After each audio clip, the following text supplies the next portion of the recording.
Welcome to the March 18th meeting of the Plan and Zoning Commission.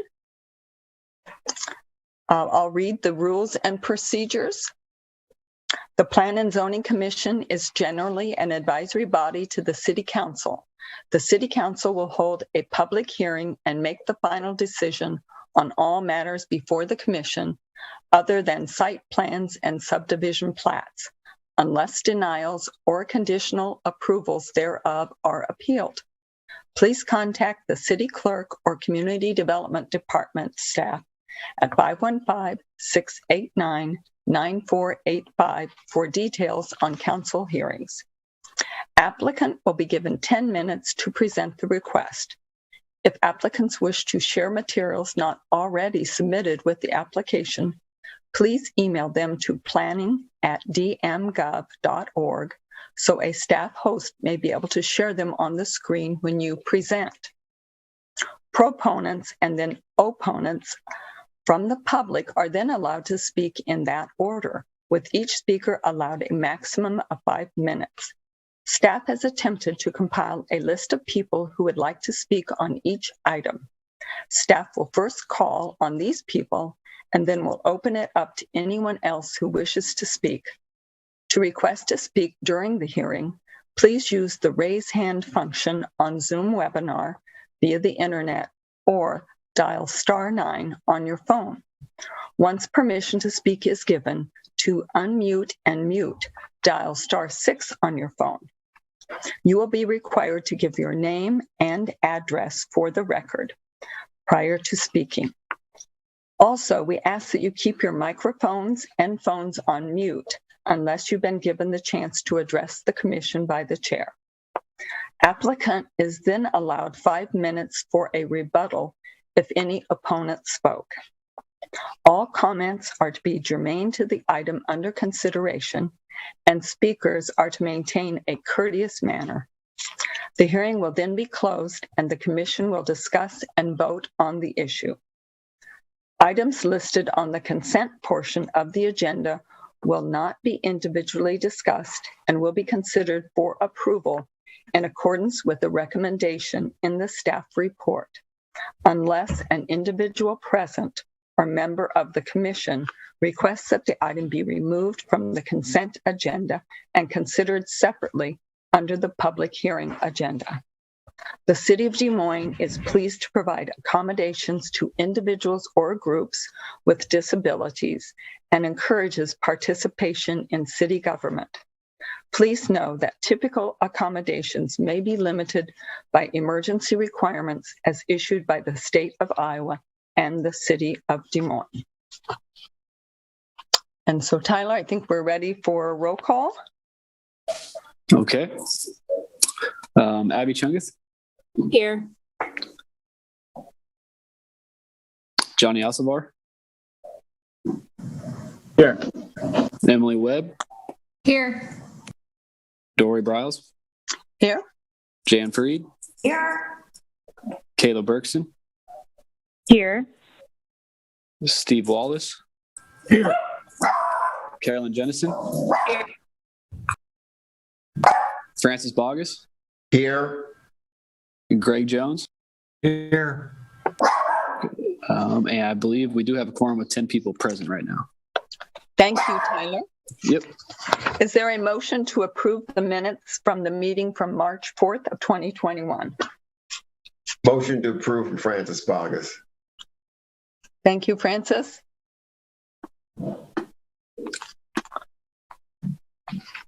Second. Thank you, Jan. Yeah. Sorry, everybody. Need to get away from my barking dog. Okay. Johnny Alcivar? Yes. Dory Briles? Yes. Emily Webb? Abstain. Jan Freed? Yes. Kayla Berkson? Yes. Steve Wallace? Abstain. Carolyn Jennison?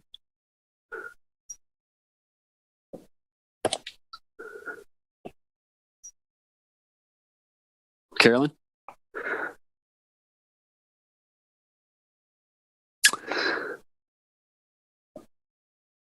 Okay, we'll move on. Abby Chungus, Yes.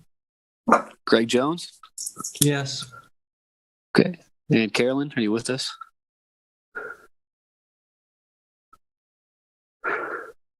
Looks like her mic is on. This is Eric. So maybe she's having some technical issues. If she could raise her hand, maybe that would. She did. She raised her hand. So that motion carries 8-0-2. Thank you, Tyler. We're now ready for the consent portion of the agenda. Item number 1 is a request from Visiting Nurse Services of Iowa, DBA Every Step, represented by Lynn Michi, regarding the property located at 956th Street Avenue. Is there anyone in the public who wishes to pull this item from the consent and have it heard this evening? They can raise their hands. Looks like we have one for sure. Okay. So we will pull that item from the consent and hear it in the public portion. Item number 2 is a request from Callison Oil Company regarding the property located at 1501 East Euclid Avenue. Is there anyone present in the public who would like to have this item pulled and heard this evening?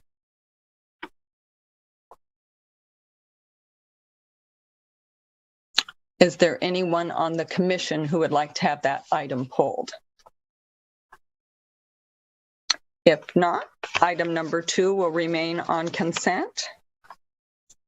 Then item number 3 is a request from Corey and Christine Schooley for review and approval of a public hearing site plan for property located at 4841 Algonquin Road.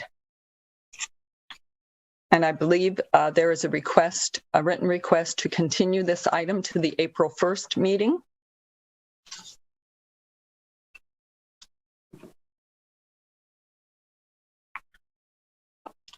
I don't see anyone that wants to pull it for discussion, so I would Great. want to have a separate motion to continue that item. Okay, and why don't we go ahead and make that motion now and then move it? Is that okay? I'll move that, Dory. Jan. Okay.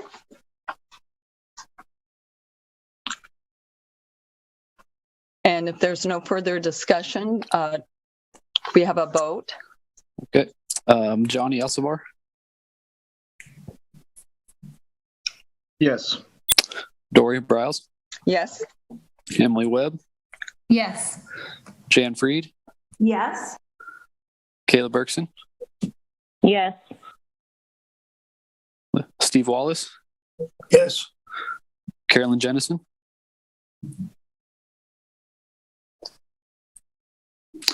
Thank you. Francis Bogus. Yes. Greg Jones. Yes. And Abby Chungus. Yes.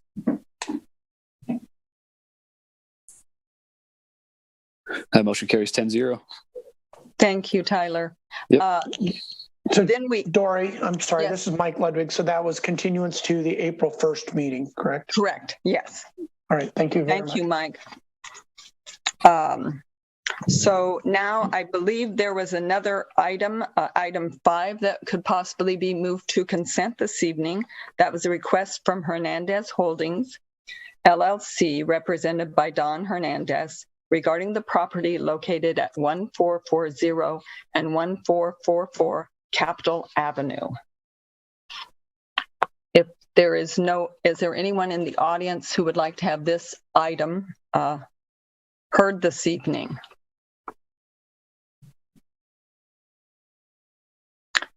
And if not, is there anyone on the commission who would like to hear this item? If not, then item 5 will go on consent. So we'll have item number 2 and 5 on consent. Is there a motion to approve the consent agenda? I think we have to have a motion to Oh, move item move. 5. I'm sorry. Yes, we do. Could I have a motion to approve moving item number 5 to the consent agenda? This is Emily Webb. I'll move. Thank you. All right, Dory Bryles, Yes. Jan Freed, Yes. Caleb Berkson, Yes. Steve Wallace, Yes. Carolyn Jennison,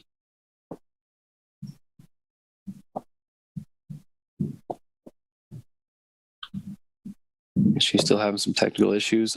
Greg Jones, Yes. Abby Chungeth, Yes. Johnny Alcivar, Yes. Emily Webb, Yes. and Carolyn. She's still on with us. Oh, she just got back on.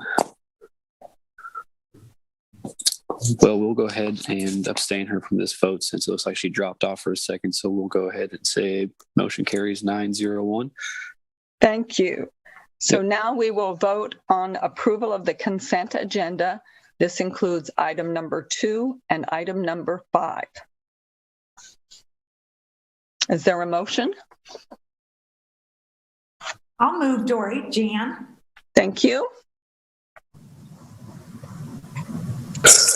Okay. Abby Chungeth, Yes. Greg Jones, Yes. Francis Bogus, Yes. Carolyn Jennison. Doesn't look like she has a microphone. Steve Wallace, Yes. Caleb Berkson, Yes. Jan Freed, Yes. Dory Bryles, Yes. Emily Webb, Yes. Johnny Alcivar. Yes. Okay. Motion carries 9-0-1. Thank you. So now we are ready for the public hearing, which will include items number 1 and items number 4. So we're ready for item number 1 from Visiting Nurses of Iowa for property at 956th Street Avenue. Yes, Madam Chair, this is Eric Lundy, Senior City Planner. Anybody that was here for 2 and 5 or 3, 2, 3, or 5, those have been handled at this point. You don't have to stay on the meeting. So we'll take up items 1 and 4 moving forward. Item 1 is at 956th Street. It is a request to rezone from P2 to RX2 in order to allow expansion of the existing hospice. And it would also include a future land use classification amendment from low density residential to neighborhood mixed use to allow for that. With the zoning map and zoning ordinance update, this property had gotten zoned to P2, which isn't a district that is allows for a hospice. Hospices are actually defined as group living facilities under the household, under the residential group living category of uses. The subject property is an irregular shaped property at the corner of 56th Street and Interstate 235, which has the facility and the parking. It's in a wooded area. Then there's another open space portion surrounding that along the creek bed. And then there's neighborhood zoning to the northwest and west. Waveland golf courses across the street, 56th Street to the east. This is site pictures.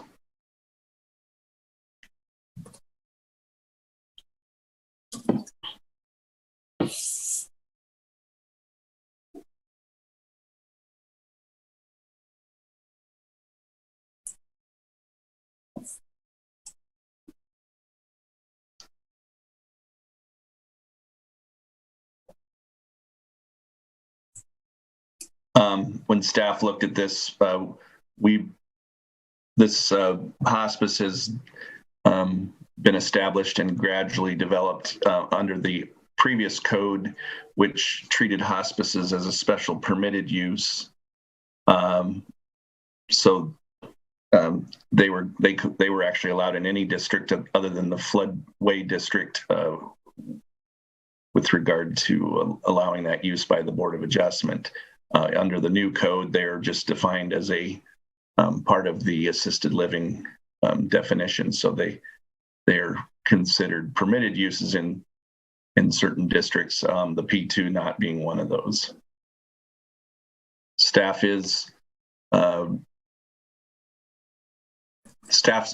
suggested that the applicant contemplate rezoning to one of a few districts that would permit this use, and they made their application for the RX2 district, which is a mixed use district that also allows other uses like office uses and retail uses as well, relative to neighborhoods.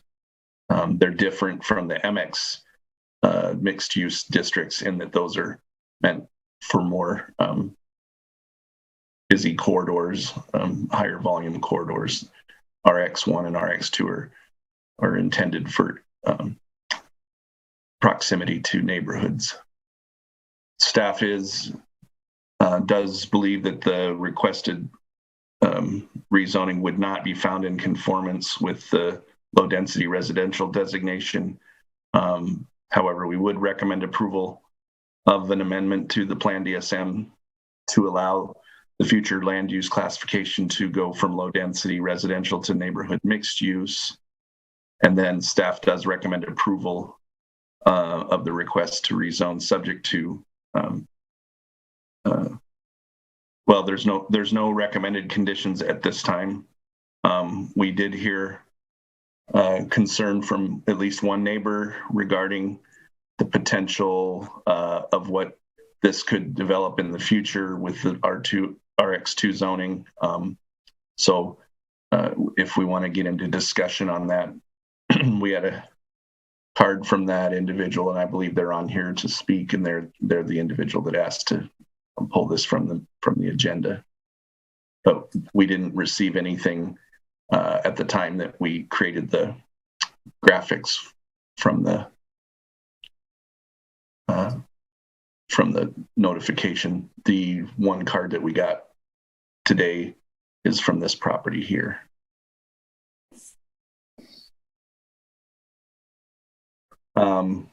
Again, I'm prepared to show you the matrix in the code if the Plan and Zoning Commission needs to look at that for referencing what uses would be allowed in the RX2 district if there's concern about limiting some of the uses. Any questions for staff at this point?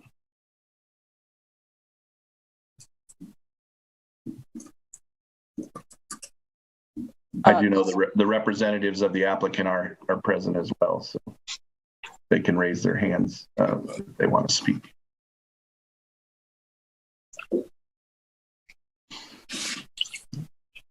It looks like we have the applicant ready to present, and they have 10 minutes. Yes, Doug Saltzgaver has raised his hand. He would be a representative of the applicant. Okay, Doug, go ahead. All right, thank you. This is Doug Saltzgaver, Engineering Resource Group, 2413 Grand Avenue, Des Moines, I'm a civil engineer representing the owners, which are, I think, several people representing the ownership is also on this meeting. The only reason we're rezoning this property is because of the new zoning ordinance and the designation. This property was given for a new district. It was not in compliance with the use of a hospice, and the proposed improvements are to continue the property as being a hospice, and really wish we didn't have to go through this process, but as I said, the only reason we need to rezone is because the district that was assigned to this property is not compatible with the current use, and therefore that's why we're here tonight. I can stop speaking, and maybe one of the people from the ownership would also like to chip in something. Thank you. Thank you, Doug. Is there anyone else representing the applicant who would like to speak? Madam Chair, there's Lynn Mickle. Okay, Lynn, go ahead. She has to unmute. She can do that with. There we go. Can you hear me now? Yes. Great. Thank you so much. Appreciate the opportunity tonight. My name is Lynn Mickle. I'm the Chief Financial Officer for Every Step. Just echoing some of the comments that Doug had, we have no intention of changing the use of the property. Our remodeling project is primarily interior. There'll be a little bit of exterior work done, adding a garage, an attached garage, a slight enlargement of our deck, and a permanent awning on the front of the building. But other than that, all of the work will be internal. And we've been at this site for 26 years operating a hospice, and we hope to do that for another 26. And as Doug said, the only reason that we're requesting a zoning change is because the community zoning changed on the property. It's not allowing us to do the work without it. So be happy to answer any questions if there are any.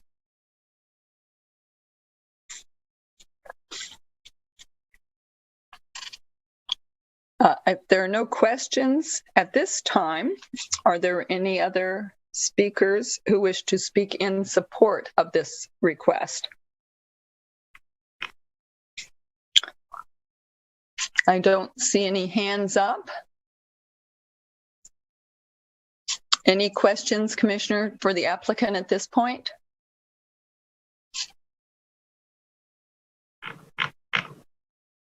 If not, are there any speakers who wish to speak in opposition to the request? Please state your name and address.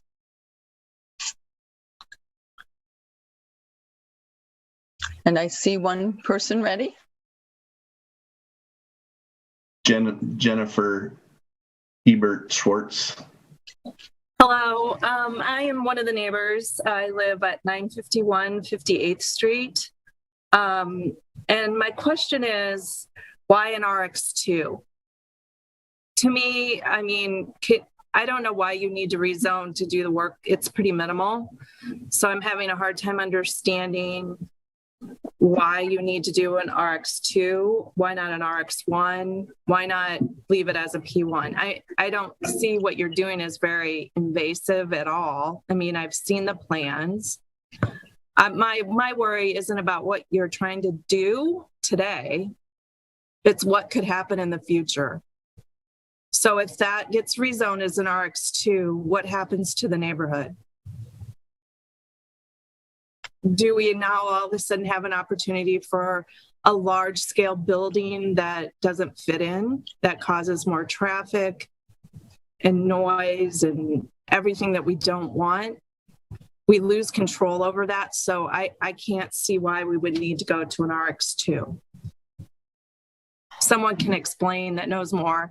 I obviously am new to this, but I'm trying to protect the value of the property in the neighborhood. Okay, Jennifer, thank you. And are there any other speakers in the audience who wish to speak in opposition?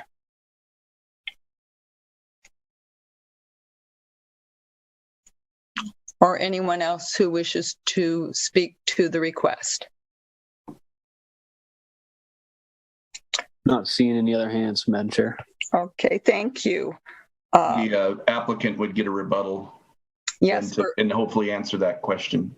Okay, and the applicant now has 5 minutes for rebuttal.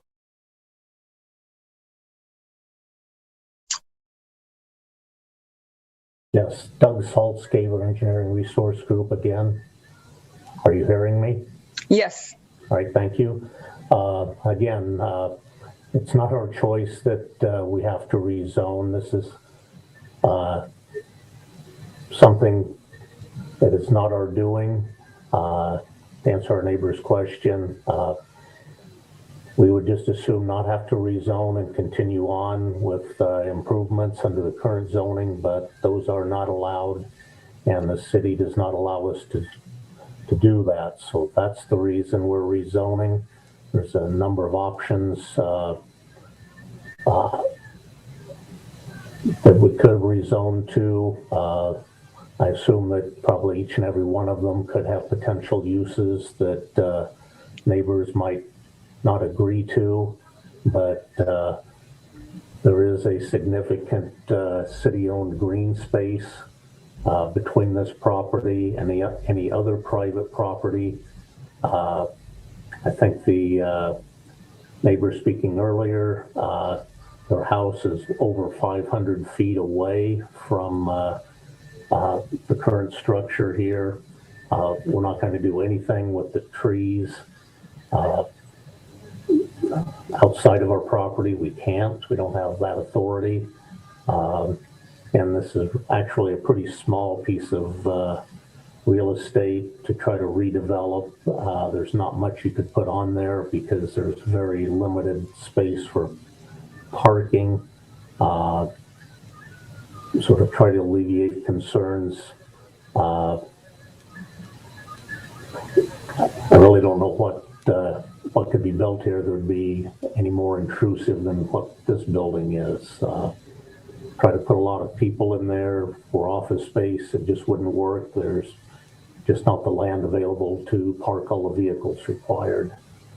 So I hope that answers some of the questions. And again, it's not our not our desire to rezone, but we have to because of the new circumstances placed by the new zoning ordinance. Thank you. Thank you, Doug. Yes. Lori, I have a question for Doug. This is Greg. Why RX2 and not RX1?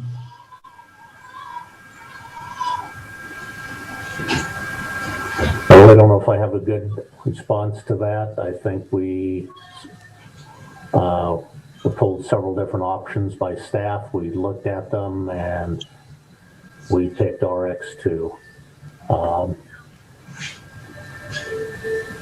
Hoping that there would not be any objections to what we're doing.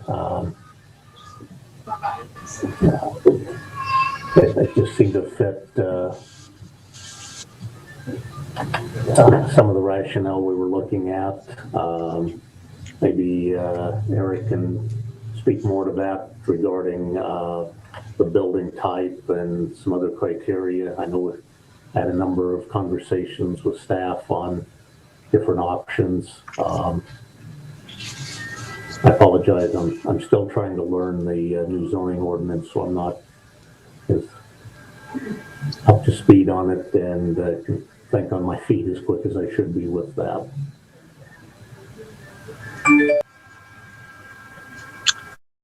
So, commissioners, do you have any other questions for the applicant or city staff?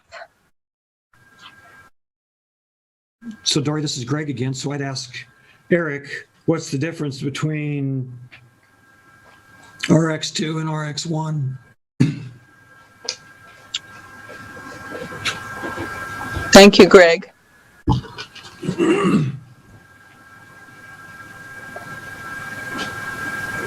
Can you see the use table from the zoning ordinance on the screen? Yes, I see it, Eric. Okay, so the use we're talking about is this assisted, and I'm not a very good highlighter in these things, but it's this row right here. You can see the black dots beneath the zoning districts that it's permitted in. The DX districts are for downtown, basically. MX2, MX1, MX2, MX3 are really for higher volume corridors for mixed use. RX1 and RX2, and then CX is the big box. And then over here on the right, you see the NX2 and NX3. Then if you want to kind of get a feel for what's allowed in RX2, I'm going to scroll down here and you can follow this column. And I know it's hard with the eye, but that you can see all the uses that they're would be allowed. Eric, Yeah. This is Mike. If you could scroll through them slowly, they can compare RX1 and RX2 side by side and see where the differences are. Yep. Okay. So again, I'm going to sort of orient you right here to keep your eye to help you out because we're going to lose the heading. And then you can see where assisted living is. Then we get into public and civic and institutional uses. I think RX1 and RX2 are essentially the same in that regard. And then Eric, again, there's conditional uses for a church and a place of worship or a place of assembly versus permitted use. Right. Which that actually under the P2 right now, they would have by right, which is over here on the right.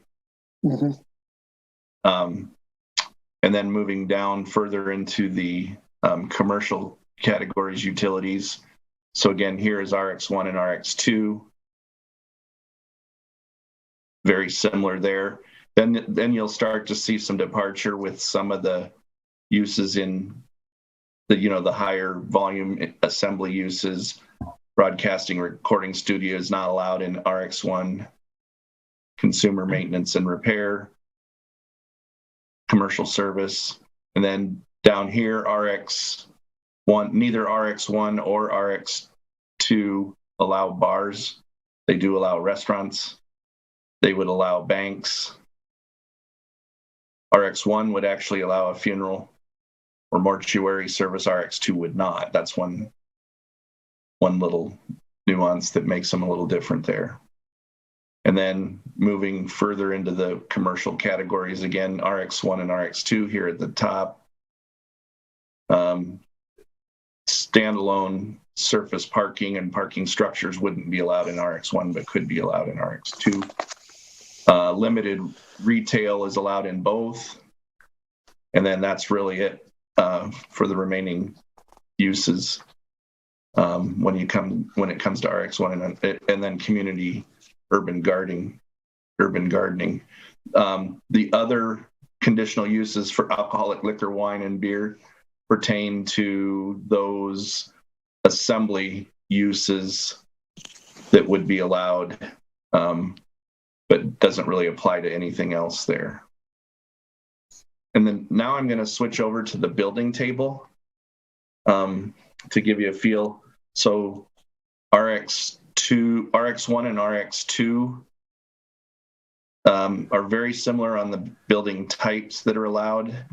RX1 would also allow what's called a commercial cottage type, whereas RX2 would not allow that. Then we talked about the NX2 and NX3 also allow the assisted living use. And so when you get to NX2 and NX3, NX2 doesn't really allow a building type that's going to be conducive. It does allow flat and row, but I don't know if that building really falls into that category. NX3 would allow general.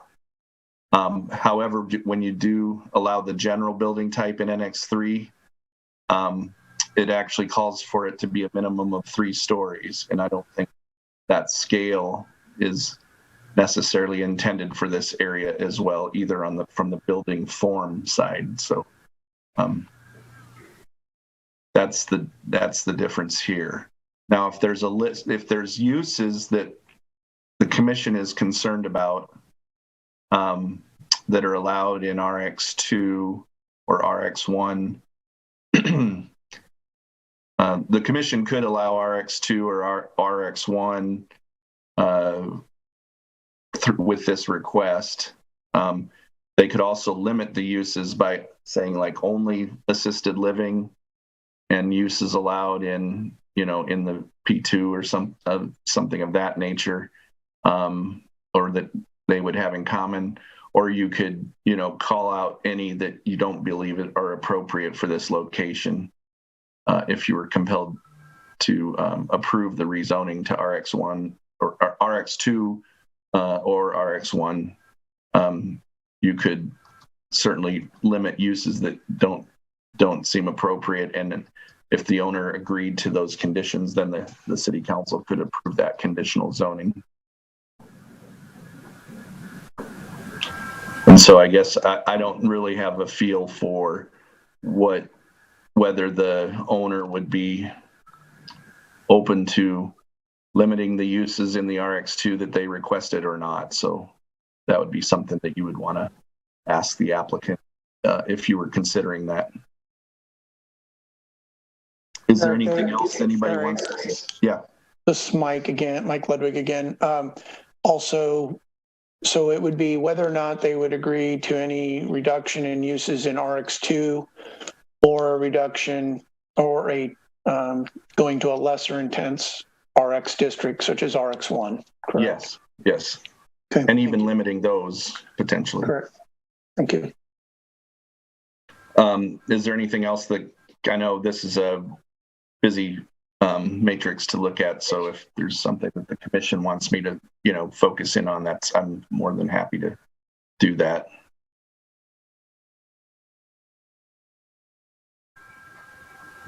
Dory, this is Greg again. I'm just wondering why staff, since the applicant has said all they want to do is continue what they're doing, why isn't it just being restricted to an assisted living facility, which gets them what they want, without allowing anything else? Nothing else changes. They change the zoning, they can do the building, they can do whatever they want to do, and nobody changes anything, and the neighbors don't complain, and here we go. Are you looking at, for a response from staff on that, or was that rhetorical? I'm wondering why you didn't. I mean, a lot of times you restrict everything else, and this one seems like you've left it wide open, and I'm just curious. Certainly we could have. I don't know if there was much concern until the neighbors contacted us with regard to these uses that could be there. There might be some things in RX2 that would be appropriate for, if that ceased to become a hospice at some point. But certainly if the commission is sensitive to those concerns, they could certainly limit it to that use. And if the owner was agreeable to that, that could be approved as a conditional zoning. Greg, this is Mike Ludwig. I was the one who had the original conversations with the applicant and the representatives about this. And ultimately, we found districts, residential districts that were supposed to be next to existing residential zoning that allowed some commercial use. And so we looked at those. RX1 and RX2 are both districts for that. Our suggestion was that if at some point in the future it changed from an assisted living facility, it wasn't that we expected there to be additional development on the property, but that there might at some point be a change of use of the building in the future, that RX1 or RX2 might allow some flexibility in use. Realistically, they chose RX2 with their application based on that advice. Again, we didn't hear any opposition until tonight, or when the neighbor called staff about it prior to the, I believe after the staff rec went out. I don't know when they contacted you directly, Eric, but certainly if the commission is concerned about all the uses that are in RX2, you can make a motion to RX1, or as you described, you could ask the applicant if they'd be willing. Changing it to RX1, you'd want to ask them if they would be willing to accept that. And if you want to limit it to just one use, ask them if they would be willing to accept that as well. They would have to agree to it in writing prior to the council hearing. Lynn Mickle does have his hand raised. Lynn, go ahead and speak. Oh, I'm sorry, I didn't realize I was unmuted. One other point that I want to make sure that we don't lose sight of, and I certainly understand the neighbor's concern about the property changing and becoming a heavy use type property with a lot of traffic and that kind of thing. If you're familiar with the property, as Doug pointed out early on in the discussion, the parking situation at that property is extremely limited. And because of the topography on the property, there's really not a good way to increase the parking capacity beyond what it is right now, which is quite small. I'm not sure how many total spaces we have there, but it's adequate for our operation as a hospice house, but it would not be adequate for many other uses. Honestly, that parking situation is more limiting to that property than probably the zoning that we're talking about. So I didn't want anyone to lose sight of that. So the question I think that the commission was asking of the owner is whether there is openness to limiting the uses. I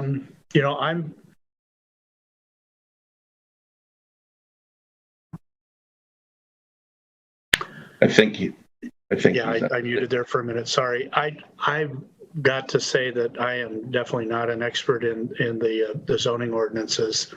I would have to seek advice from our experts on,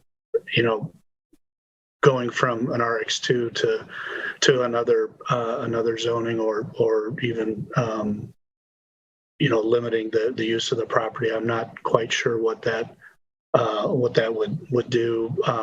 We were following staff guidance here, and hopefully it was all going to work out. But I guess if the question is, would we consider changing the zoning or if limiting the use, I'm not sure that I could answer that just off the top of my head tonight. I guess I would have a question also of the property owner, and I apologize, I can't remember her name. Are you suggesting that we change our request from RX2 to RX1?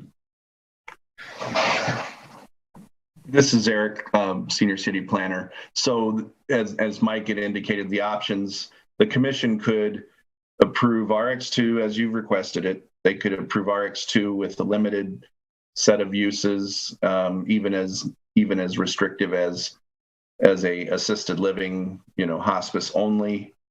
Or they could recommend RX1 with limited uses, or as allowed in RX1.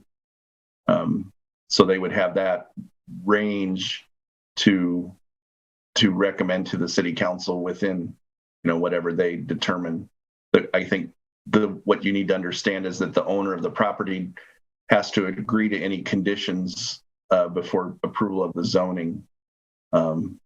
Based on the way the state law is.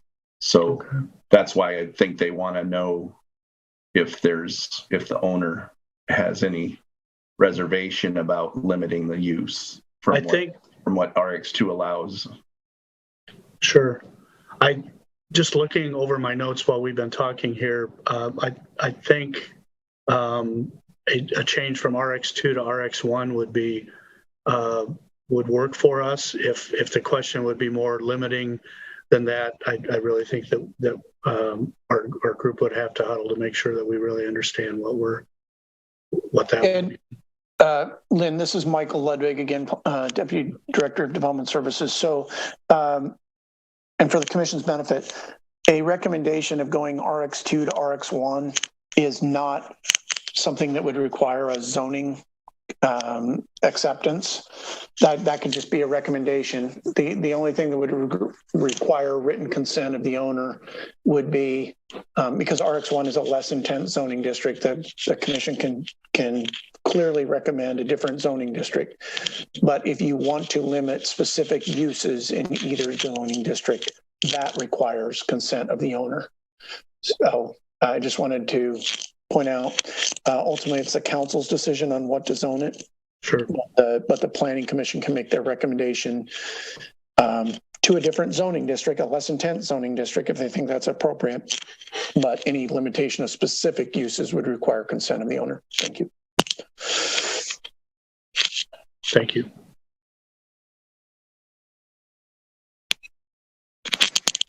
This is Dory. Then commissioners, do you have any other additional questions for the staff or the applicant at this time?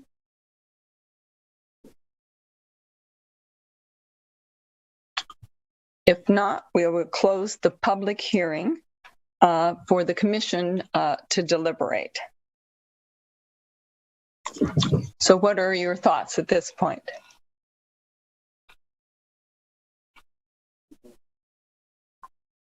Dory, this is Abby. I'm not seeing a whole lot of difference between the RX1 and RX2, at least from perhaps the neighbor's standpoint, except for what the owner might find important is a difference in the parking use. My hunch here is that the objection is to the commercial uses in the RX district. I'm not sure if that's the objection. I don't see that switching to RX1 is a huge difference from RX2. I guess that's what I'm saying.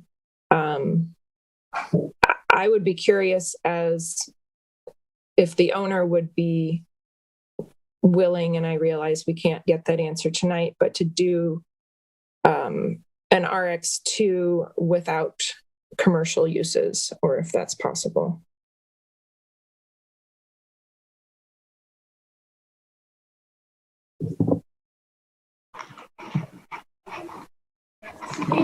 Abby, this is Michael Ludwig. I think the primary difference is probably those event center uses in that commercial category. As Eric had, when he'd gone through the table, it was Eric, I think the event center uses were permitted in RX2, and they're either the small one is a conditional use requirement and the others are not permitted. So that's one of the primary differences. And then Eric, if you could scroll down a little further, those are basically the same. I think it got into the retail sales is the same in there as well. Can you scroll on down the page? So that's the last of the uses. Can you scroll all the way back up to the top of the use list again? So church, so the main differences are those event center uses, and then whether or not a place of worship or place of assembly is a conditional use or a permitted use. Those are the two major differences between RX2 and RX1 zoning. Thank you.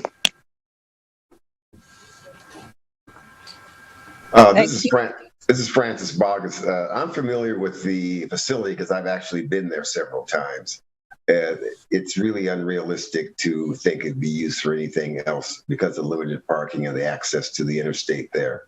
So therefore, based on that, I would move staff to accept staff's recommendation for R2.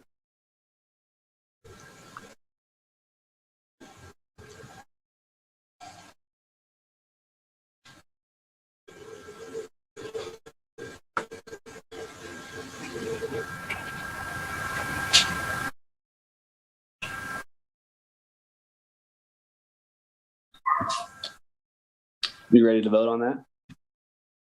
Somebody could call the question, or the chair could entertain more discussion if there's any from the commission. This is Jan. I'll call the question.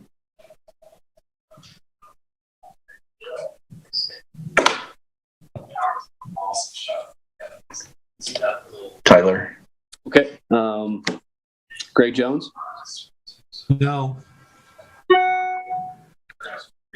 Francis Boggess? Yes.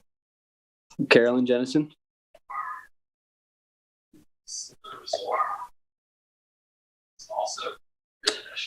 Steve Wallace, Yes.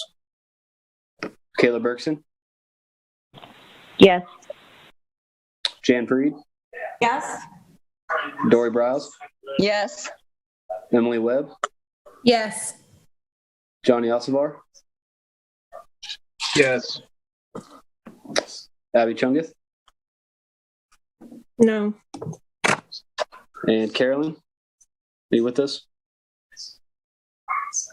She's muted. If she could, I think she's on her phone. If she presses *6, she can unmute. Yeah. No. My vote is no. Okay. That motion carries 7-3. Okay, thank you, Tyler.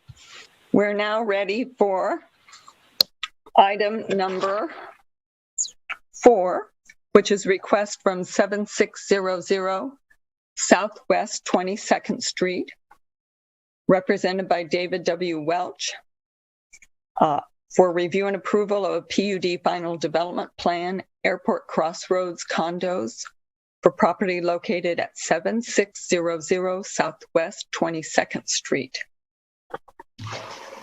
Chair, members of the... Dory, I'm sorry, and Yes. Catherine, just 1 second. I need to confirm, Eric, on the last item, are 8 votes needed to make an amendment to the comp plan? It's 2/3 of 10. Two-thirds of the commission present, or 2/3 of the... Two-thirds of a quorum present, I believe, is the way legal has interpreted it. So. Okay, just wanted to confirm. I'm sorry for the interruption. Thank you.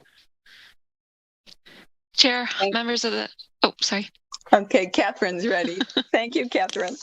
Yes. Chair, members of the commission, Catherine Dreyhaus, planner for the city of Des Moines.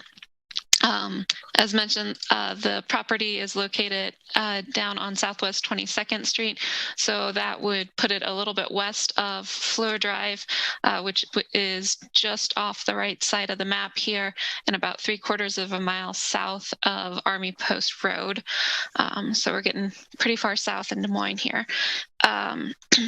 This is a PUD. And the parcel is located within a PUD, so there are some specific requirements on it that we'll be going through later. Just to give you a little bit of context, here's some site photos starting from the south side of the property going north on Southwest 22nd. You can see the sloped on the far side of the west side of the property there. And then a little bit of material context. These are some storage units that were built a little bit further south. I'm afraid I just realized I didn't measure about how much further south. I think they're 1 or 2 parcels south of our subject property right now. And then I did include all of the drawings in here, so if we need to go back for reference, we can, but I'm not going to bore you with all of them. This document from the site plan shows most of what we need to know from the layout. This is the landscape plan sheet showing existing vegetation and proposed street trees and vegetation. They are proposing a loop drive around within the interior of the property, and then they'll be building storage warehouses in a series of 3 buildings across the property with, as you can see, overhead doors that allow access at various points.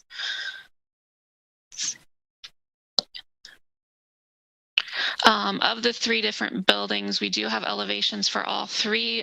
Because they are similar, I thought I would just show you the one. Again, if anyone has any questions, we can zoom in and hunt those down later on. This is this is building 9, and I believe it is I believe it's the northern building. Apologies if I'm not getting that quite right. And you'll see that they're using fairly similar materials to the example photos that we provided you with, some elevation views. And I will be getting into it later, but I will just point out that there is masonry wainscoting in these little areas in between the doors on the front facades of the building. There's none proposed on the rear of these buildings. I'll get into the information on that a little bit later. And then we have it on the street-facing side of this building, excuse me, which is the east side, and then on the west side, there is no wainscoting there. And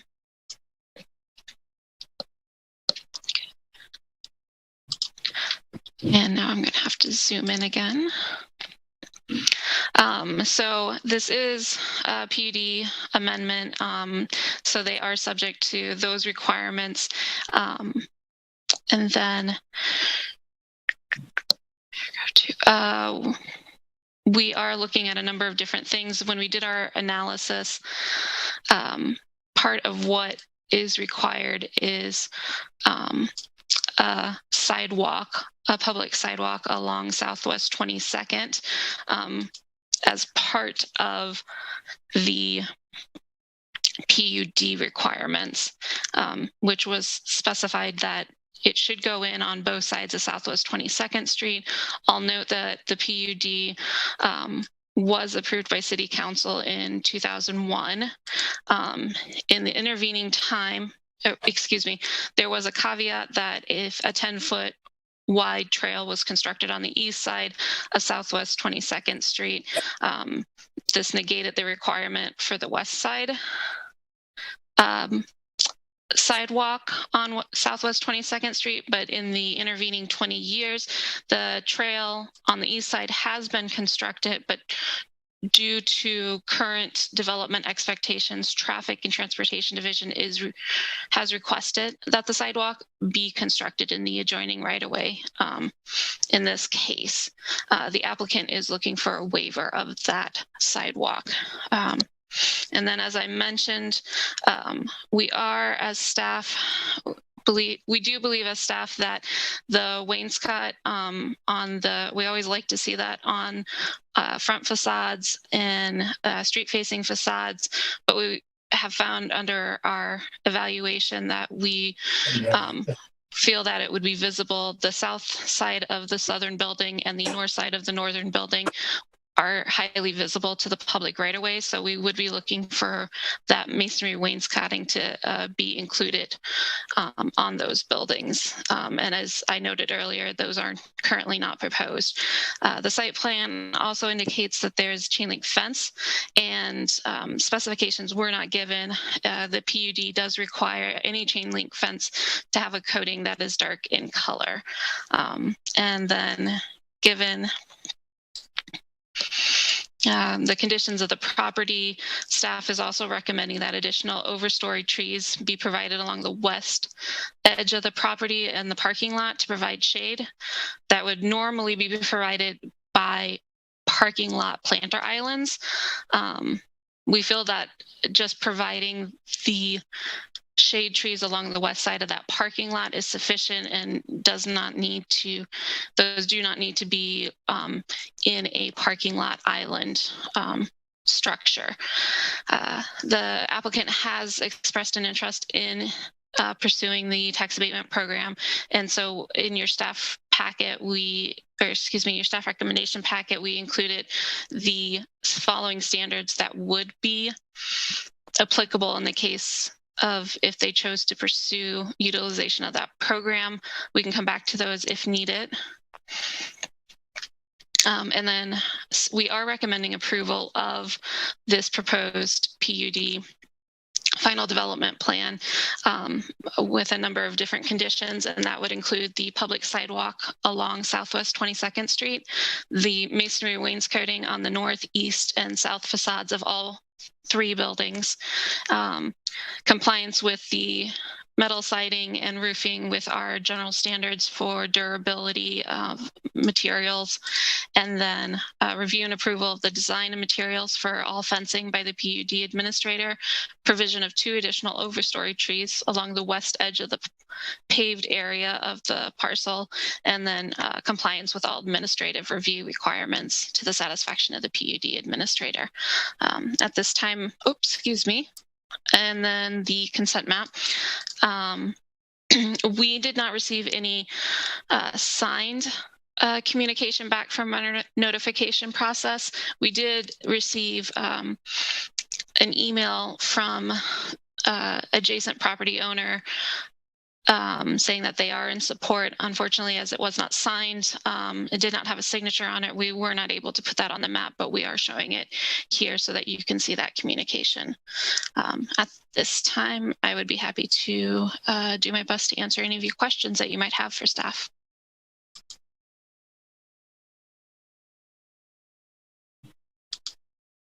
Commissioners, do you have any questions for Catherine?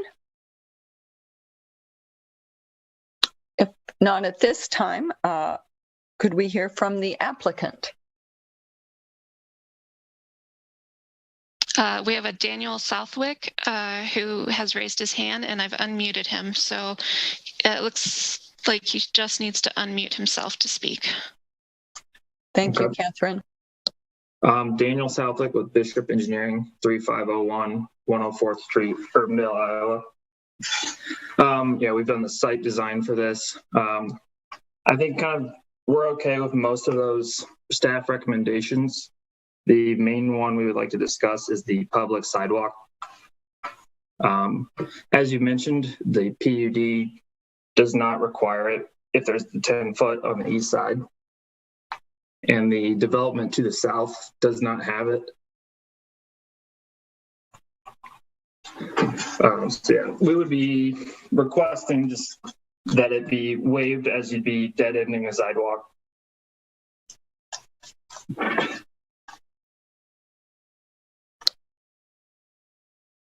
I think that's all I have for now.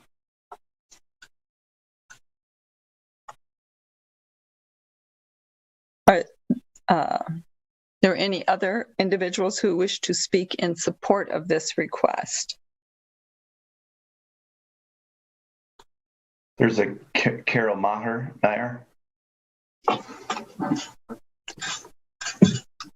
Carol, if you could state your name and address. Sure. Hi, my name is Carol Maher, M-A-H-E-R, 701 Polk Boulevard, Des Moines, Iowa, 50312. While I'm probably one of the people that have never had to pay to store my stuff, besides in my house, I know there are lots of people out there and need places for stuff, valuable stuff.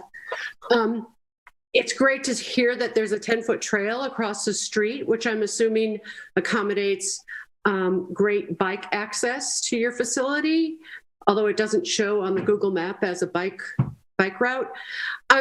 I would hope that you are accommodating bike parking at your location. I apologize, I haven't had a chance to read through all of the documentation, just so that we can encourage people, you know, rather than just thinking they're only there with their big van, dropping off lots of big stuff. Perhaps they want to visit their stuff and don't need to bring a big van. They can ride their bike to and fro. So if you provide access for parking their bicycle, that would be a really great option. Thank you.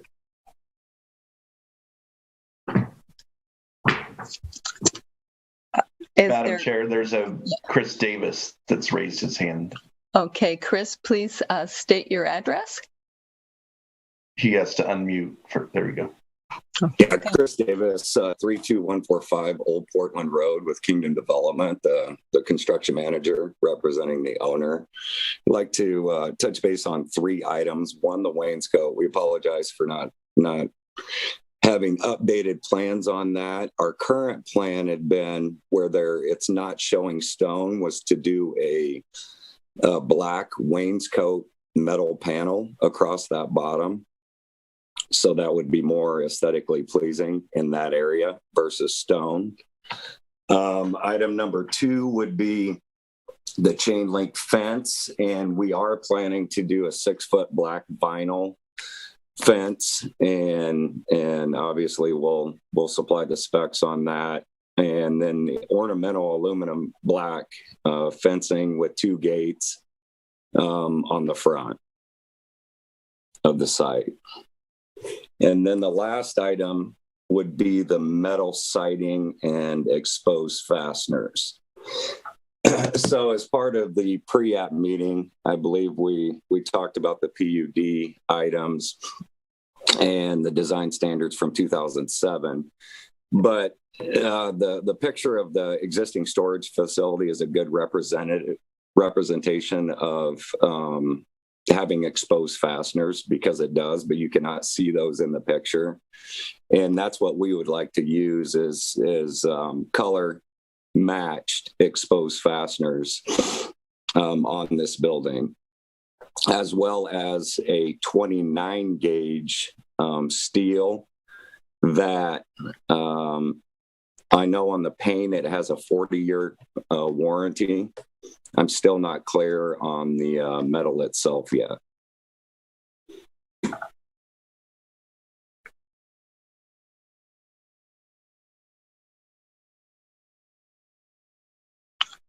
Is there anyone else who wishes to speak in support of the request?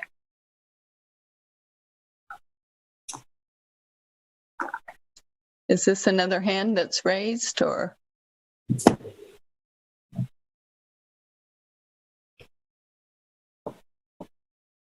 If there's no one else who wishes to speak in support, do we have any? Madam Chair, there's David Yes. Welch that raised his hand. Okay, great. David, please state your address. Madam Chair, this is Catherine. I tried to allow him to speak, and it comes up saying that he's on an older version. We need to promote him to panelist. Eric, would you like to weigh in on that, please? Oops. So he's on as a panelist briefly. So he can unmute. Hi guys, Dave Welch, 6289 Sudbury Court, Johnston.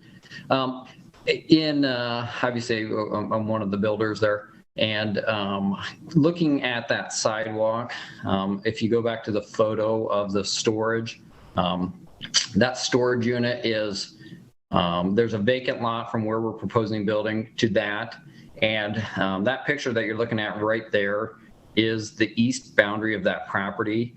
And there is no sidewalk along there. I don't know if you guys have been down that road at all, but that whole section doesn't have any sidewalks at all to it. So I just wanted to point that out, I guess, that if we did put a sidewalk, it like as previously mentioned, it would terminate into nothing down here. So that's all I had to say. Thank you. Are there any other speakers in support? We have another hand, or the hand from Chris Davis is either still raised or he's raised it again. Unless they have questions for him, he doesn't. Oh, okay. Okay, great. Is there anyone who wishes to speak in opposition to the request?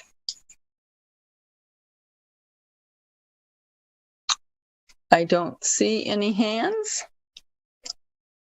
So at this point, commissioners, do you have any questions for city staff?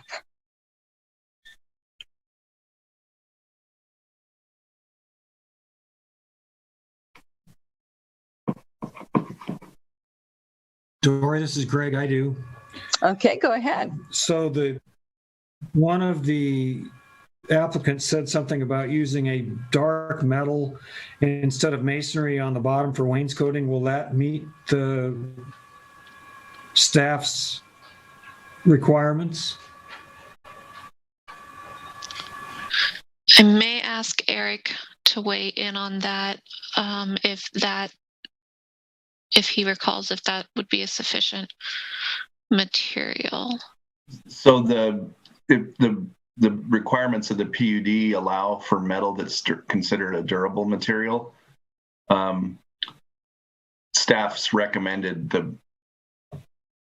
the stone or masonry to be more in line with our current ordinance, for other comparable development. This PUD is, older and had more minimal standards than we have now in our current ordinance. Just like the MOVE DSM, came along after those storage units to the south were built. So it would be the determination of the P&Z if that met the intent. Certainly, I think they would need to demonstrate that the material is of a durability and a quality that the PUD requires. Greg, this is Michael Ludwig, again, Deputy Director of Development Services. I think the issue on not providing the masonry wainscot on the bottom would be compliance with tax abatement standards, Eric, unless that's determined to be a fully durable material. Yeah, that's going to affect their tax abatement separately, right? Certainly, we have tried to get stone facing the public streets. So I guess one question for the applicant would be, are they proposing the metal on all sides of these buildings or just on the ends that we asked for the additional masonry on? So the condition 2 is the northeast and south facades of all buildings. Right now, they were just showing it on the, I believe on the west. Mike, this is Catherine.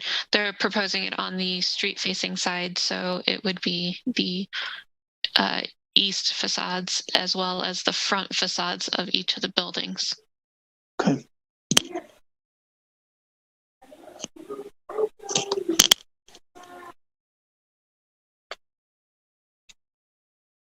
And this is Dory. The fence description that was given, would staff, would that also meet your requirements?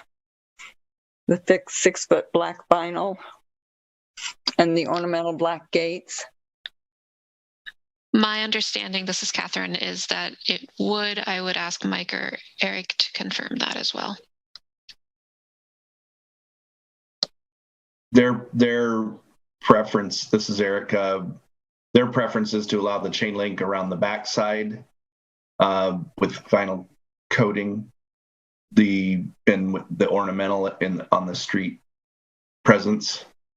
Again, that's going to, staff would prefer the ornamental around the property, as you see with like the storage development to the south. Now there is, I think if you look there, they have black vinyl coated going into the site. So that would be comparable to what was allowed in the south.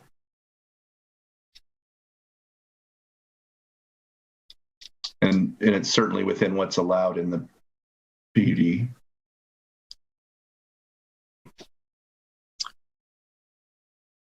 Thank you.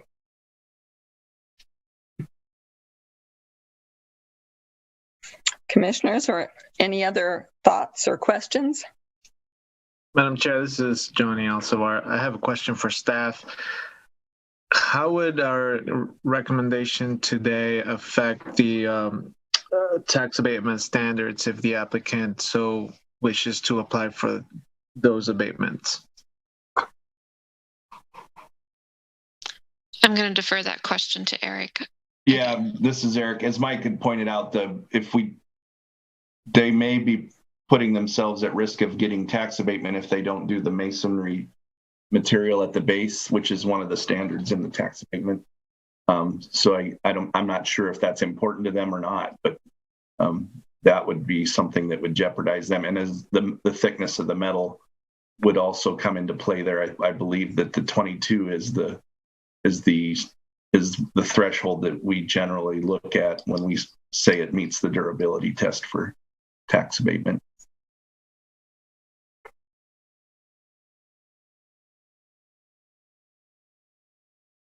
Thank you, Eric. Are there any other questions or discussions?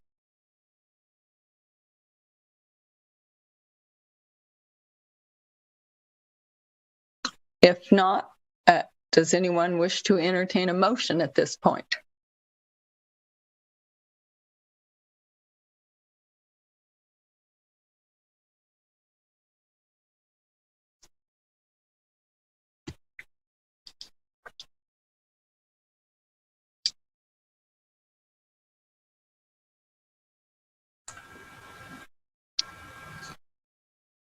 Dory, this is Greg Jones. I'll go if nobody else does. Thank you, Greg. I'll move staff with the following comments. Staff for 1, so put the sidewalk in. Staff for number 2, you do masonry.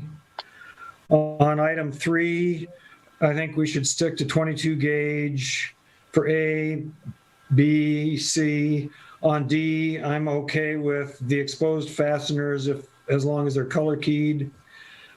On item 4, I'm not quite sure what staff was proposing, but I'm okay with what the applicant was proposing, and that's have the decorative on the front and black vinyl on the rest. And number 5 as staff has written, and number 6 as staff has written. Okay, any discussion on this motion?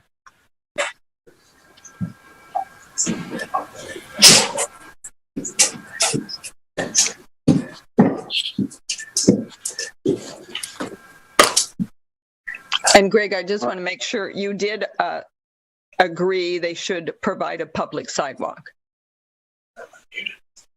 I did, yes. Okay, thank you.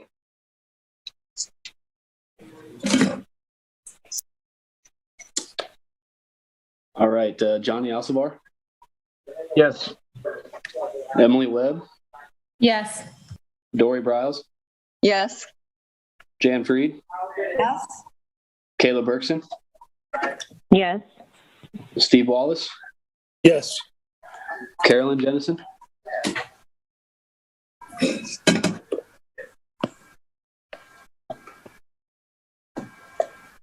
Carolyn,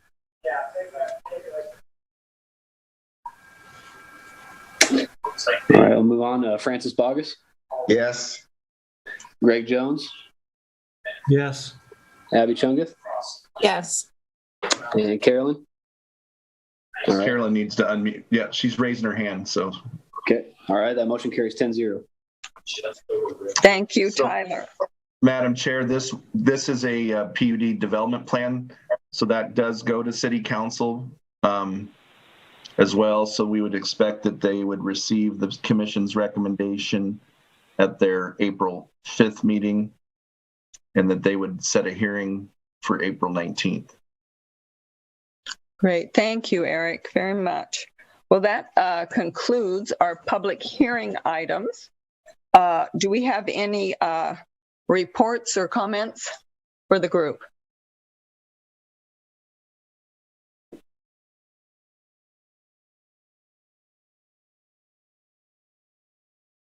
Staff, No reports from staff. No reports from staff. Thank you. Okay. Well, is there a motion to adjourn the meeting then? I'll move. Dory, Jan. Thank you, Jan. Thank you. Thank you, everybody. Bye-bye. Thank you. Have a good evening. Thanks all. Bye. Bye-bye.